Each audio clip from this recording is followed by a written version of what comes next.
992. This is a resin photo etch multimedia kit, so most of the bodywork and parts are resin with some photo etch parts for detail parts and such, and acetate for the windows. So pretty vague instructions come with these, so take those with a pinch of salt. As you can see, I've already gone through and checked off all the parts, so make sure you familiarise yourself with what you've got. First step is to get the body prepared for primer. So we're going to lightly rescribe the panel lines. Not that they necessarily need doing, but you can often get a bit of crud in there, some residue left over from the casting process. So I just run over it with my Holly scriber to clear all the panel lines out and make sure they're nice and free of debris. So it's just a light scribe through, nothing too drastic, fairly easy. Preparing the body for primer, we're going to scuff the body up, key it with some 3000 Tamiya sponge sander. This will put loads of micro abrasions in the surface and allow our primer to grip the very smooth resin body with ease. So it's a case of just running all the way around the body with the sander until you get a nice matte finish. This will also get rid of any other imperfections that may be cast in the body, but to be fair, these bodies are pretty clean. We've mounted it up on my painted wooden holder with some 3M pads, and then a quick wipe over with the Pro Scale Paints pre-paint degreaser will remove any fingerprints or nasties left behind by us when we've been handling the model. We're in the spray booth. We've got our Tamiya anti-static brush that gets rid of any dust off the model, and then we've got my Iwata CR3 Revolution at about 18 psi and some Pro Scale Paints grey primer. So we're going to put a couple of coats of this down, probably 2 or 3 light coats of a slightly heavier one at the end. We're never going to apply it wet, and we are concentrating on getting coverage in all the nooks and crannies rather than getting the whole model plastered in primer. So pay attention to the wheel arches, around the windows, around any vents, any grills, and just get your primer in there and build your coats up slowly. You're much better off doing multiple thin coats than one big thick coat. It will look much better in the end, and you'll end up with a far superior finish. So our primer is a microfiller primer, so it will need sanding at the end, but being microfiller, it will fill slight imperfections to the body. Like I say, these resin bodies are very, very well cast, so you very rarely get any surface imperfections. And as you can see, after 2-3 coats, we've got nice coverage there and a nice grey primer base ready for our base colour. So we'll let this dry for 4 hours maybe. 4 to 6 hours should be adequate. Depends on the temperature of where you're spraying. My cave is pretty, it stays around 20-22 degrees for most of the year, getting a bit warmer and a little bit cooler in the winter, but it's pretty well insulated and it does stay at a steady temp. So I just leave these to dry, air dry for 6 hours, and we're ready to flat back and crack on with paint. Technically, once the paint is flashed off, which should only take 10-15 minutes, it is ready for paint, but I tend to paint the primer, leave the room, let everything flash off and off gas, and then come back later. And obviously, because we've got our mirrors to paint as well, with every step along the way, we paint the mirrors with the body so we get the same even coverage of paint. So the colour on this is Pro Scale Paints Porsche Aventurine Green Metallic. Absolutely beautiful colour. We're going through our CR3 Revolution airbrush again at about 18 psi, and we're going to put several coats on. So I think we probably put 7 or 8 light coats on this in the end. We're going to alternate between coats from left and right to up and down passes, and we're going to leave 5-10 minutes in between each coat for it to flash off. And again, thin coats are the key here. We don't want to be hosing the paint on. There's no benefit for doing it. You won't get a glossy finish. This isn't how this paint is designed to work. The gloss comes from the clear coat. And again, we're concentrating on more getting the coverage in all the nooks and crannies, wheel arches, around the windows, around the grills, around all the ducts and what have you, rather than hosing the paint on. Like I say, with multiple coats, your paint colour will build up slowly, and you'll end up with a far superior paint finish than as if you'd hosed it on. So yes, take your time here and just build your paint up nice and slow. So just get your coats on, build it up. So our paints are over thinned. They are thinned more for perfection in painting rather than profit. So you will get good coverage off our paints, but thin coats are the way to go. You will see this colour come alive as you paint each and every coat. And like I say, leave that 5 minutes in between each coat to let it flash off, and also make sure you paint any other parts that are body coloured at exactly the same time with the same number of coats. So we're probably about 4 coats in here, and you can see the colour starting to get some depth. It's a very strange colour, this green. It looks green in some lights and it goes a silvery grey in others. It is definitely a little bit of an odd one. But I'm glad I chose it for this car. As soon as I seen the colour, I thought that's the one. It always has to be something different for me, just to catch my eye. And here we go. After about, I think this is about 8 coats in, we've got that full, beautiful metallic green. We hardly used any paint at all out of the bottle. Probably not even used a quarter of the bottle. And we've got a beautiful paint finish. Absolutely perfect. Just giving our last coat of paint over the roof. As you can see, I'm not hosing the paint on. It is nice light thin coats. And the paint colour just looks absolutely fantastic. It really does look brilliant. So once we get this 2K, it'll come alive. But even as is, it's a nice colour as is. If you left it like this, I think it'd still look pretty. But for me, I like them glossed. I am one of those people. I do like them as that nice high shine. I've done one satin coat car before and it looked good. But I do much prefer the nice high shine look of modern cars. So there we go, looking good. And then obviously make sure you paint your wing mirrors at the same time too. So we leave that overnight, let it all off gas. We're here the next day with our 2K clear. This is the ProScale Paints 2K clear system. It's 2 parts clear to 1 part activator. So we've got 6mm, say, of clear in there. So we add 3mm of activator, as we're doing here. Use a fresh pipette for each liquid that you use. Don't contaminate other bottles with the pipette you just used. Throw them away. So yes, 6mm of clear, 3mm of activator, and you need 5% of thinner of the combined activator clear mix. So that's 9mm. 10% of that would be 0.9mm, so 5% is 0.45. So we're going to put in 0.5 milliliter of thinner. It sounds really complicated. It's not. It's really easy. It takes mere seconds to mix. It doesn't take long at all. Once you've done this a couple of times, it becomes no different than mixing any paint. It's really simple to do. I have the black tile on the bench so I can see the increments on the medicine cup for the measurements. And there we go. I also like to strain my 2K. By the nature of the activator, if you're getting it on the edge of the lid, it does dry a little bit crusty because that's what the activator does. It dries when exposed to air. So I do like to strain it to get any nasties out of there. We do sell the strainers over on ProScale as well. The all-important anti-static brush as well. So we're going to apply a semi-wet coat for our very first coat.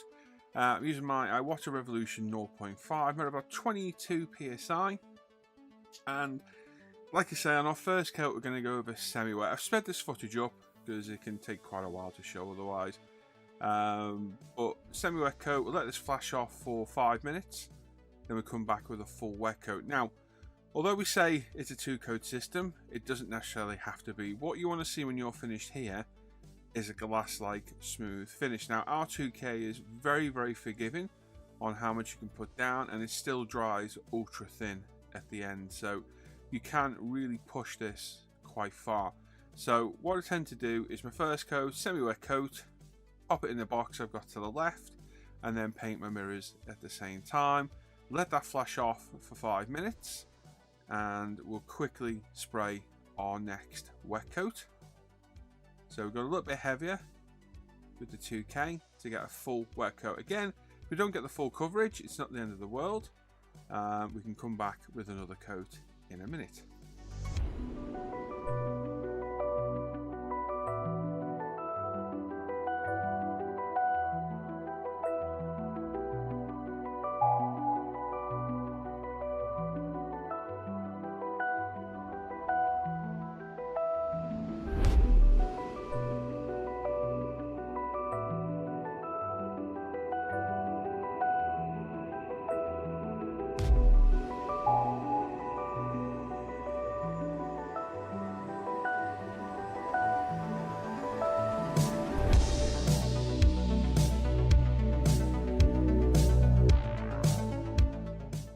So with our second coat down, we'll let the body flash off for 90 seconds or so.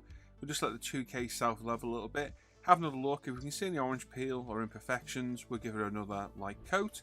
Like I say, just keep going until you get that nice glass-like finish. So on this one, I put 3 down, popped it back in the plastic box, and then just need to touch up a few bits. So each and every 2K job will vary. None of them will ever be the same. And it's a case of just going around until you're happy with the finish. The one thing I will say is you can push 2K a lot further than you think you can, especially ours.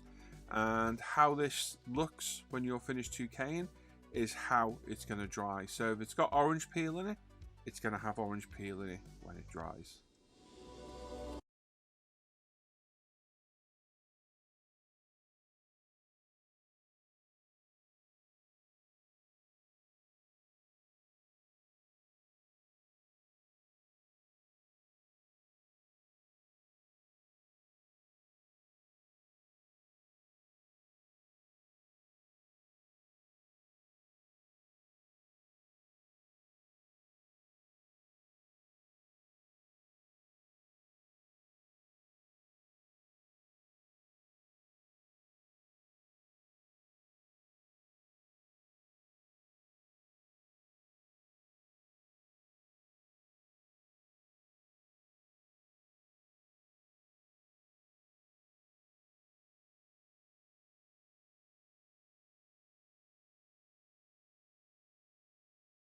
So there we go. After a final look around and a few little extra sprays of 2K, I'm pretty happy with that. As you can see, I angle it towards the light so I can see any imperfections. And if I see anything I'm not keen on, I just give it another little light spray over with the 2K. Light is your friend here. It will show all the imperfections. And here we go. After letting it settle for a little bit longer. There we go. Perfect. Absolutely beautiful 2K. Now, obviously, don't forget to follow the safety precautions of 2K. Have a respirator, a very good respirator, a good spray booth, and make sure all your skin is covered while painting as well. So while that body is left in its clear box to cure, we can work on the rest of the parts. So there's lots of resin parts to clean up. So have your instructions, have a real life reference of the car so you can see how things go together and fit.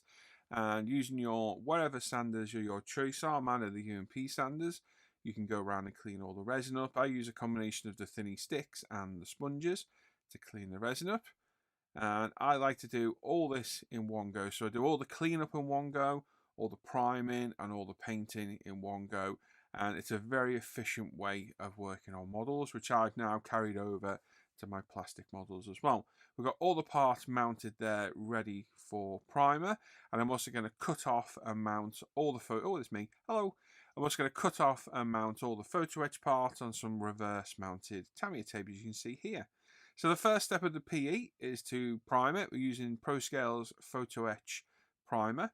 So this is an etch primer specially formulated for photo etch. So a couple of light passes of that will give us a nice etched primer surface, which makes it a lot more durable to handling. Same on the window wipers as well. These are the bane of my life, these things. Don't mind building them as much anymore. Attaching them to the body, it's an absolute nightmare. They are a pain in the butt. They really are. So like I say, just a couple of light coats of the etch primer. And then the window surrounds as well, which, spoiler alert, we don't use in the end because they're too thick and they stick out from the side of the car. So we're going to paint them up, but we won't actually use them in the build in the end. So like I say, the etch primer works absolutely fantastic. We're through my Iwata HPC Plus here at about 18 psi, and there's a lot of photo etch in these kits. So hence why it's all batch painted together. And you could paint it on the fret if you wanted, but you're still going to cut it off, clean it up, and then touch up the edges. So I find it much easier to cut it all off, clean it up, mount it to the reverse mounted Tamiya tape, and spray it all in one go. With the rest of the resin, we're going to prime this in Mr. Service of 1500 Black. So this is my preferred choice for any parts that can't be sanded because you can't really get in there. On the wheels, we're making sure we're getting in amongst all the spokes and around the back. On the rest of the body, we're just getting nice even coats, probably 2 light coats in total over everything to get nice even coverage. So on the interior on this, I've chose a grey interior. We're going to get 2 brand new ProScale paint colours today. We're going to get a stainless steel for the wheels and a leather colour, grey leather colour for the interior. Brake calipers, these are going to be red, so we're priming these in pink. This is pink Tamiya primer. Our discs, we are painted in Pro Scale Paint carbon ceramic paint. So a couple of coats of that gives a really nice effect on the discs as well. So just build it up slow. Again, you don't want to be hosing it on. Nice thin coat is the key. Our carbon effect paint looks absolutely fabulous. I do love this. And I'm in the habit now, even if a car doesn't necessarily have carbon paint, of using it just because I love the look of it. I think this car probably had an option, but I think as standard there were steel discs, but I've opted to go for the carbon option. Now, like I say, new wheel colour. This is stainless steel. So a completely different colour to our bright aluminium. I think it looks absolutely fantastic when done. I did contemplate clear coating it, but decided against it at the end because I thought in its natural sheen, it looked really good. So like I say, a couple of coats of this, getting all around in and out the spokes, around the edge of the rim, and underneath and inside the wheel as well. With the window surrounds, we're going to paint these in Mr. Hobby GX2 gloss black. Like I say, we're not going to use them, but at this stage we don't know that. And the calipers we're painting in Pro Scale Paints Brembo red. So a couple of coats of the red covers really quick over the pink primer, which is why we use pink primer as a primer for red. There we go, absolutely fantastic. And on the interior, we've got the brand new Pro Scale Paint medium grey leather interior. So I picked this because I saw a car with a Porsche with it. And I think it complements the green metallic colour on the exterior well. And it's kind of a signature colour for German cars and Porsche in general. So I thought it was a good colour for it. So let's give it a whirl. The joys of having a paint mixing system at your fingertips. I can make any paint literally there and then. It's very helpful. There's lots of interior parts to paint, and we are going to break some of this up. So it's not just a sea of grey with some black and some trim and what have you. It's got these beautiful iconic Porsche seats. Could those seats be any more Porsche? I don't think so. So these are all painted up as well as the dashboard. So we're going to mask the dashboard up and put a bit of black on it. The seats are going to get some black trim on it, as will the center console as well, just to break up that sea of grey. Now the interior floor pan we're going to paint up with the grey, but we are going to flock the carpet and the rear partial shelf eventually. There we go. So the wheels with them being painted and left to just chill for a bit and flash off. We've got the Porsche emblems to go in the middle. So they're placed in the usual decal method and then some Ultimate Strong Solution. They are set in place. The Ultimate Strong Solution is unbeatable as a decal solution in my opinion. Building up our discs, we've got our photo etch. Now there's a lot of parts of these, it's quite confusing, so test for everything before you commit to glue. But we've got a couple of dabs of Bob Smiths on each disc, and as you can see we do have a unpainted section of the disc where our pour stub has been, but we'll put our caliper over that in a minute to cover it. So you've got to refer to instructions to figure out which hub goes where. Once you've done that, you can start to assemble things. And like I say, where we got that unpainted section, that's where our caliper will sit. So yeah, work smarter, not harder. So just make sure you're confident you've got all the parts in the right place.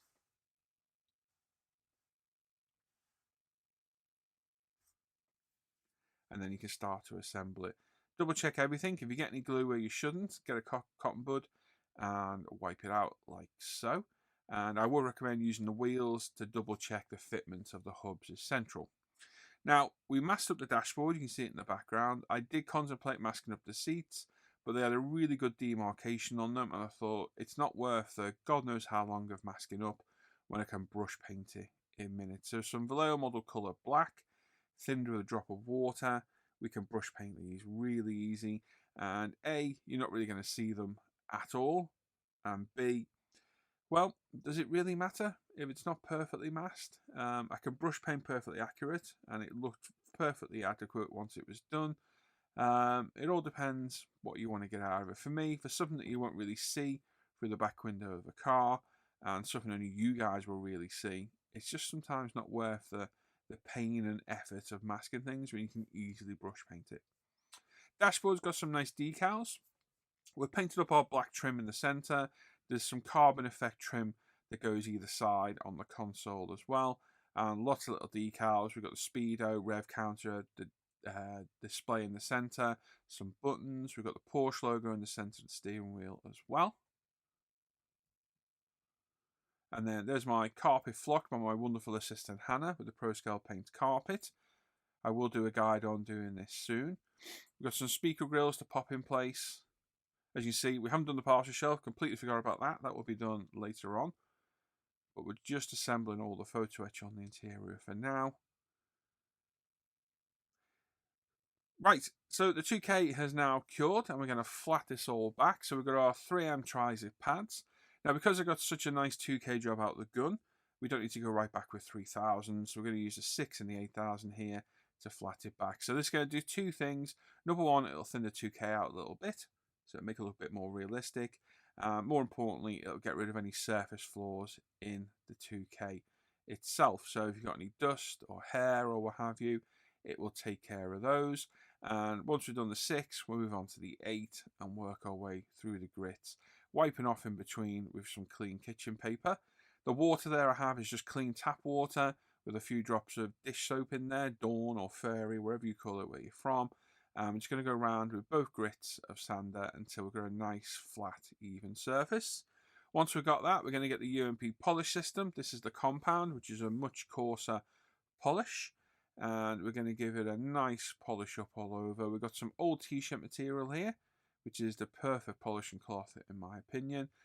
Being careful, as we should be with the sanding discs as well, is be careful of any edges or any raised areas where the paint is thinner, and just be very careful and take your time. Once we're done with the compound, we can hit it with the polish as well, and then with a nice clean cloth we can buff it all up to a nice high shine.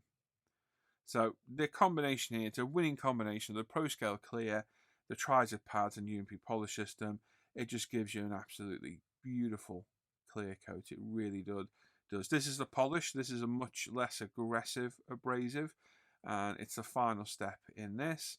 And like I say, once you've done it all, get a nice clean bit of t-shirt material and wipe over all the body. Now, as with all these videos, this is a condensed video. If you want to see this in much more depth, there's a full 3-part video build series on my Patreon.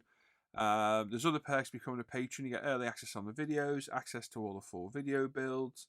You get access to a Patreon exclusive chat, a Friday bench update every week for patrons only. And coming up, there will be patron live streams as well, patron exclusive live streams. If you want to become a patron, there's links down below, and with your support, it's what keeps these videos going.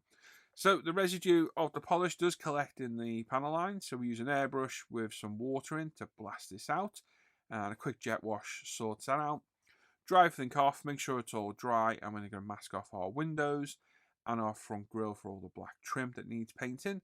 That has been sprayed with Mr. Surfacer 1500 Black again, and what took ages to mask takes mere seconds to unmask, and there we go, job done. The windows look great, and then we brush painted the interior in black and all the wheel arches in model colour black again as well. Now, sadly, some fit issues with this kit, and this is where the kit starts to let itself down.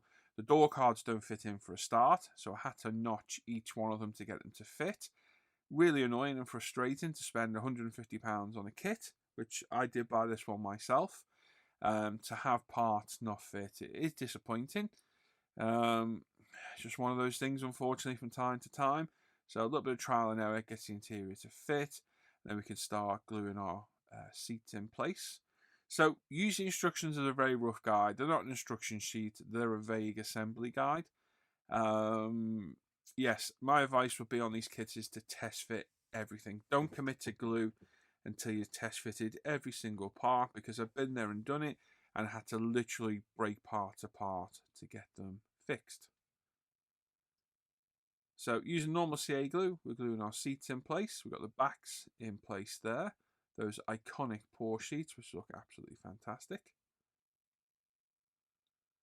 There we go. And then our center console in place as well.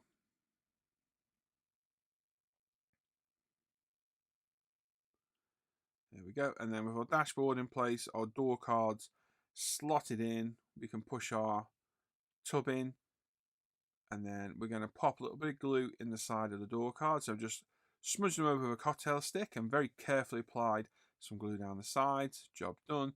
And then we glued the bottom in, as you can see here.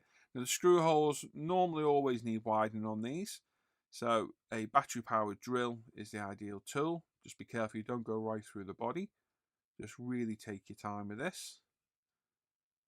And then the screws that come supplied with the kit. Not the best way of attaching the chassis, but it does work. It's a bit rustic, shall we say, but it does work in getting everything in place.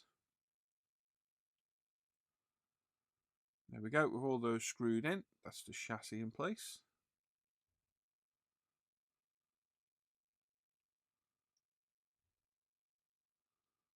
If you feel any resistance, stop screwing, take it out and re-drill the hole. Now the hubs, please pay attention to instructions. Make sure you get the right ones orientated the correct way. The discs, calipers do usually go in a usual normal pattern.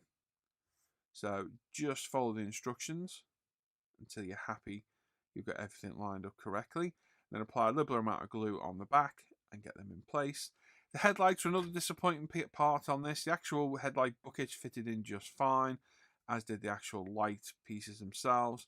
But the clear resin was really poor quality on the exterior. Very cloudy and kind of miscast. And didn't really fit properly either. Somebody did warn me on this before I started the build.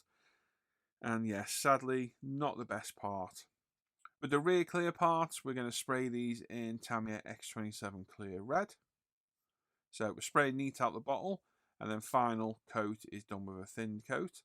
And then all the lights are glued in place with Bob Smith's odorless CA glue. I did have to heat up that rear light lens to get it to fit in the larger piece. It was a bit bent out of shape. I heated it up with my gun and moulded it properly. I show that on my Patreon full build. But once it's in the right shape, we can dab a bead of Bob Smith's in there to glue it in place. The Bob Smith's glue is odorless, so it doesn't fog plastic, so it doesn't fog clear parts either. So it's ideal for use on clear parts, lights, etc.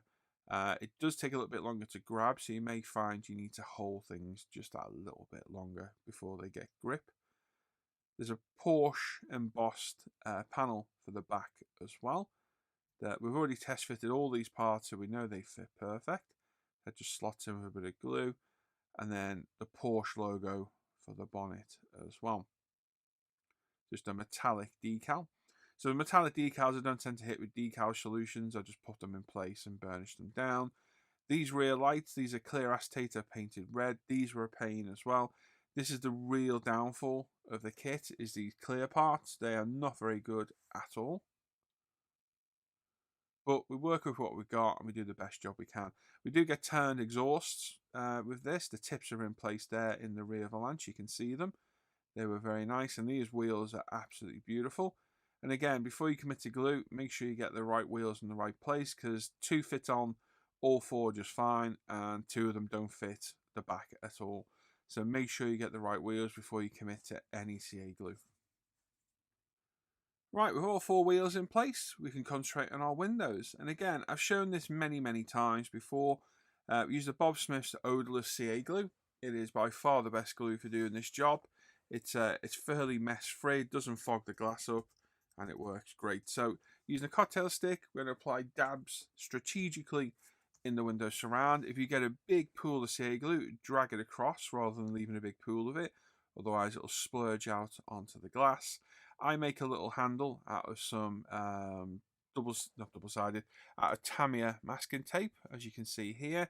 Do not touch the back of the glass, otherwise you'll get a fingerprint on it. There is a clear acetate film, or a clear film on the acetate on the exterior, so if you get any glue and what have you on that, it's not the end of the world. And then pop it in place. I did have to trim this window as well. Again, I do show that in my full build on Patreon. It was a little bit too big on the rear. And then it's a case of holding as many corners as possible. You become an octopus here. As you can see, I'm going to very cleverly hold 3 positions at once with 1 finger. Look at that for skill. And then we use another pointed cotton bud to burnish down the edges of all the glass until the CA glue grabs a hold of it. So it can take a while to do, but just persevere, just take your time and work on each window exactly the same. Wing mirrors, little dab of Bob Smiths in the side, and they are glued in place. Nice and simple and easy. We have the metal decals in there as well. And the most satisfying part of these kits is peeling off that clear plastic on the windows. The window wipers we painted earlier, they're glued in place with CA glue. I've tried all different CA glues, odorless, yada yada yada, PVA, UV glue, just normal CA glue. You just got to be confident and get it in place the first time. Once you get it, this for me is one of the worst points of this kit, or any of these kits. The window wipers are a pain. I hate them. And there we go, all done. All we need to do is give it a final polish up. So we've got some UMP spray shine here, which is like a spray wax. We're spraying some onto my nice clean glasses cleaning cloth. I get these off Amazon. And it's what I use for my final polish. Now, this isn't abrasive at all. This just needs to be put on, left to dry, haze up, and then buffed off. And this will give us a nice high shine gloss. So once it's hazed up, you can use it on the clear parts as well, should you wish. Just be careful you don't snag the window wipers, the windows, the door mirrors, etc. And we can buff her up to a nice high shine. And there we go, she's all done. Very happy with this one. This colour is awesome. It looks absolutely beautiful. Very happy with the paint job. She's not perfect, none of my work ever is. The kit is let down a little bit by some silly issues here and there, but I'm very happy with this colour, and it's a very strange colour. It changes light from green to a metallic grey silver colour depending on the light, and happy with all the different colours we've used. I think they contrast well against each other, and yeah, even though we have problems with the build, I still think it's come out okay. So I've got best pictures over here in my photo booth, and you can see the true colour.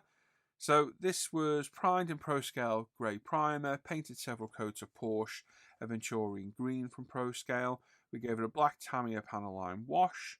ProScale paints 2K cleared. That was flatted back after about a week with the Trizac 6 and 8000 pads and polished up with the UMP polish system. The interior we did in medium grey leather with some black trim. We used grey ProScale flocking for the carpet, and I think that grey leather on the green paint is a very good contrasting colour. I don't think it's too in your face. I think it looks perfect. On the wheels, we used the new ProScale paint stainless steel colour, which again, I think looks absolutely fantastic. Carbon ceramic paint from ProScale on the discs, and Brembo red from ProScale on the calipers. And again, I think the red adds a nice touch of colour to the kit as well. All the black trim on the exterior is Mr. Surfacer 1500 black. And that's about it. So like I said, there were a few issues. The interior fit was a bit poor in places. The light fit wasn't the best in places either. Those front headlight lenses were terrible. They were not good at all. And the front lights weren't good either. I actually replaced those with glue and glaze instead of the clear lenses. So yes, it's a real shame, this one, to spend that amount of money and have a flawed kit, but it's just, you got to take the rough with the smooth. Most of these Alpha model kits are brilliant. This was still a good build, and it's a beautiful looking car, but it does have its problems. So just be aware if you've got the kit, or if you're thinking of buying it, just be aware of those issues. But I'm really happy how this one turned out. It's another build off the bench, and there we go. Let's go back to me for some final thoughts.